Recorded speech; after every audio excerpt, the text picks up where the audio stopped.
नमस्कार साथियों, स्वागत है एक बार फिर से आप सभी का आपके अपने इस डिजिटल प्लेटफॉर्म पे। साथियों, जैसा कि आपको पता है, हम लोग आपके लिए क्वेश्चन की सीरीज लेकर के आए हैं। आपके एग्ज़ाम बहुत जल्दी शुरू हो गए हैं।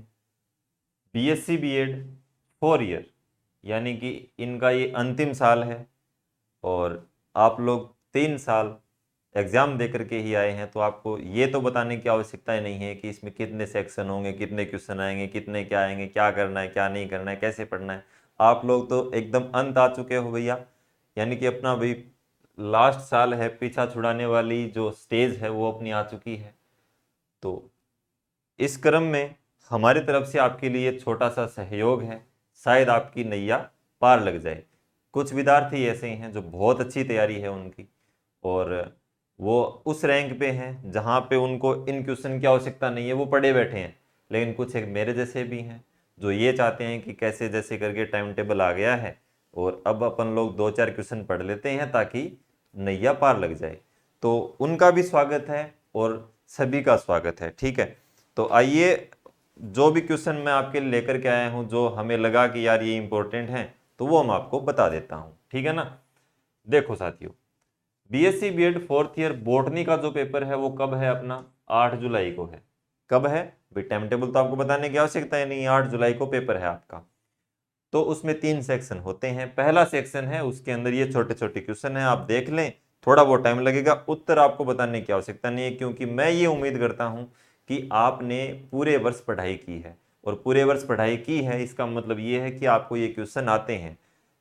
सीधी सी बात यह है कि आपका थोड़ा सा मैटर रिवाइज हो जाएगा, और कोई बात नहीं है, ठीक है ना। देखो, जल्दी जल्दी देख लेते हैं ताकि आपका भी समय बर्बाद न हो, ठीक है ना। सूक्ष्म प्रवर्धन की परिभाषा क्या है? ये थोड़ा सा आपके लिए इंपॉर्टेंट क्वेश्चन, जो भी मुझे लगा कि ये एग्जाम पॉइंट ऑफ व्यू से थोड़े से इंपॉर्टेंट रहने वाले हैं, वो क्वेश्चन है यहाँ पे। सूक्ष्म प्रवर्धन की परिभाषा क्या है? पादप उत्तक संवर्धन क्या होता है? पुनर्योजन डीएनए की परिभाषा आपसे पूछी जा सकती है।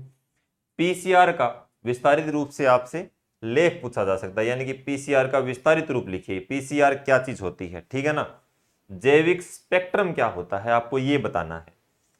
ई कैड की परिभाषा आपको बतानी है, ठीक है ना। क्या बताना है आपको? ई कैड की परिभाषा बतानी है। पारितंत्र शब्द किसने दिया था, या ऐसे जो भी शब्द हैं पारितंत्र जैसे जितने भी शब्द आपके पास मिलते हैं वो भी एक बार आप देख लें। कहीं आप इसके भरोसे रह जाओ कि सर ने तो ये बताया था यही आएगा, ये कोई गारंटी नहीं है कि यही पूछा जाएगा। थोड़ा इंपॉर्टेंट है, ऐसे और भी शब्द हैं, वो शब्द आपसे पूछे जा सकते हैं कि किसने दिया। 2 मसाले वाले पादपों के वानस्पतिक नाम हमको बताने हैं, यानी कि जितने भी पादप आप पढ़ते हैं उनके नाम, वैज्ञानिक नाम आपको पता होने चाहिए। यहाँ पे 2 मसाले वाले जो कोई मसाले वाले जो पादप होते हैं उनके वैज्ञानिक नाम आपसे पूछे जा सकते हैं। जैविक पिरामिड क्या होते हैं? क्या होते हैं जैविक पिरामिड, आपको ये बताना है। रुई जो होती है वो पादप के किस भाग से प्राप्त होती है, आपको ये बताना है। फूल से होती है, कली से होती है, पत्ती से होती है, कहाँ से प्राप्त होती है, ठीक है ना। आपको ये चीज आपको यहाँ पे बतानी है, ठीक है ना। चले नेक्स्ट, आप इसका स्क्रीनशॉट ले लें ताकि थोड़ा इजी हो जाए। चलो नेक्स्ट स्लाइड पे चलते हैं सेक्शन बी की तरफ।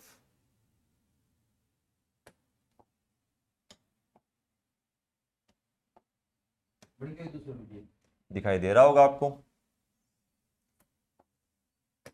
देखो ये है सेक्शन बी। युग्मनज भ्रूण संवर्धन पर एक साथ आपको टिप्पणी लिखनी है। किसके ऊपर लिखनी है आपको? युग्मनज पे भ्रूण संवर्धन पर आपको एक साथ क्या लिखनी है? टिप्पणी लिखनी है। दूसरा क्वेश्चन इसके अथवा में आपसे पूछा जा सकता है, सोमेटिक एम्ब्रियोजेनेसिस पर टिप्पणी लिखनी है आपको, ठीक है ना। क्या लिखनी है? सोमेटिक एम्ब्रियोजेनेसिस पर आपको क्या लिखनी है? टिप्पणी लिखनी है। अब कहीं आप इसमें भी छंटनी मत करने लग जाना कि सर ने तो ये बताया था, हम अथवा वाला एक ही पढ़ेंगे, और ये दोनों मिला के कभी आ गए ना तो दिक्कत हो जाएगी, ठीक है ना। तो कहीं आप इनमें भी छंटनी करने लग जाओ, कम से कम ये तो पढ़ ही लेना।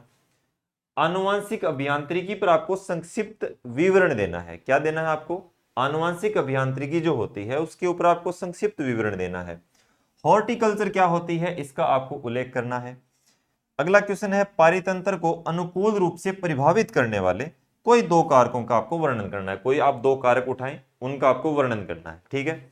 अगला क्वेश्चन है, जनसंख्या परिस्थिति पर आपको संक्षिप्त उसका परिचय देना है। क्या देना है? जनसंख्या परिस्थिति की जो है उसका आपको संक्षिप्त विवरण देना है। ऊर्जा प्रवाह के दो नियमों का आपको वर्णन करना है। कोई दो नियम मान लो, तीन नियम मान लो, उनका आपको क्या करना है, वर्णन करना है। जैविक पेटेंट क्या होता है वो आपको बताना है। कपास के लिए भारत में अनुकूल परिस्थिति, यानी कि अगला क्वेश्चन आपका, कपास के लिए भारत में क्या क्या अनुकूल परिस्थितियां हो सकती हैं, और सर्पगंधा पे आपको टिप्पणी लिखनी है। ठीक है, तो आप इसका स्क्रीनशॉट लें। चलते हैं सेक्शन सी की तरफ। आइए दोस्तों, ये लो आपका सेक्शन सी। ठीक है, दिखाई दे रहा होगा आपको। देखो सेक्शन सी है, बड़ा क्वेश्चन आता है यहां से। उत्तक संवर्धन में मीडिया प्रिपरेशन की विधि को आपको समझाना है। क्या समझाना है आपको, उत्तक संवर्धन जो होता है उसमें मीडिया प्रिपरेशन की कोई मेथड है वो आपको समझाना है। जीनोमिक लाइब्रेरी का विस्तार से आपको वर्णन करना है। क्या करना है, जो जीनोमिक लाइब्रेरी होती है उसका विस्तार से वर्णन करना है। मरुस्थलीय अनुक्रमण प्रक्रिया को समझाना है। क्या करना है, जो मरुस्थलीय अनुक्रमण की जो प्रक्रिया है वो आपको समझानी है। नाइट्रोजन चक्कर क्लास 10 से पढ़ते आ रहे हो, ये भी आपको वर्णन अभी तक पूछा जा सकता है आपसे। भारतीय वनस्पति में उत्पन्न होने वाले विभिन्न प्रकार की दालों का वर्णन करना है। तो आप इसका स्क्रीनशॉट लें, ये आपका सेक्शन सी रहने वाला है। ठीक है ना। तो यहाँ पे आज हमने देखा कि कुछ एक आपके लिए इंपॉर्टेंट क्वेश्चन थे, वो आप पढ़ें। जिनकी तैयारी बहुत अच्छी है वो अच्छे मार्क्स ले आएं, जिनकी तैयारी कम है वो अपनी नैया पार लगा सकें। लास्ट ईयर है, इसे आप ढंग से पढ़ लें ताकि आपको आगे दिक्कत ना हो। आगे जब आप एमएससी करेंगे या आप बीएड करेंगे या आप किसी भी टीचर की, बीएड तो आपकी हो ही गई है, इसके साथ ही हो गई, ठीक है ना बीएड। तो आप जैसे ही कोई टीचर एग्जाम की तैयारी करेंगे वहां पे आपको दिक्कत का सामना नहीं करना पड़े, क्योंकि वहां पर इन्हीं क्वेश्चन में से आपको ऑब्जेक्टिव टाइप बना के वो पूछ लेंगे, और आप ये अभी पढ़ लेंगे तो आपको आगे दिक्कत नहीं आएगी।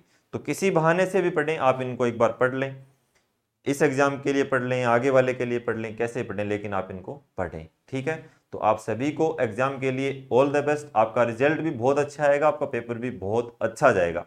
हमेशा सकारात्मक सोचें कि हमको बहुत कुछ आता है, कुछ भी नहीं आता है तो भी ये सोचना चाहिए कि यार अपने को सब कुछ आता है। ठीक है ना। सबको wish you all the best. Okay, thank you.